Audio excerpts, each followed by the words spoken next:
कोल्हापुरातल्या वाकरे फाटा इथे एक हृदयस्पर्शी आणि अभिमानास्पद क्षण अनेकांना बघायला मिळाला।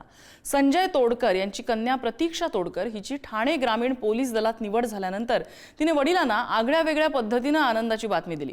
ज्या एसटी बसमध्ये संजय तोडकर चालक म्हणून सेवा बजावतात तीच बस प्रतीक्षाने थांबवली। वडिलांसमोर उभं राहत तिने त्यांच्या कपाळावर गुलाल लावला, गळ्यात पुष्पहार घातला आणि नम्रतेने पायावर डोकं ठेवून आशीर्वाद घेतले। त्या क्षणी वडिलांच्या डोळ्यात अभिमानाने आनंदाश्रू दाटून आले। कष्ट, जिद्द आणि संस्कार याचं सुंदर फलित या प्रसंगातून दिसून आलंय।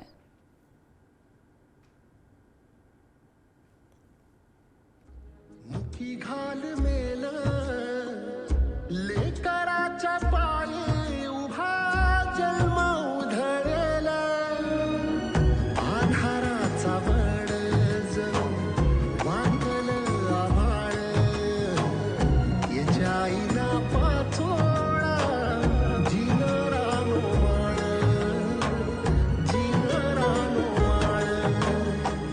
घडी भर तू थांब जरा ऐक त्याची धार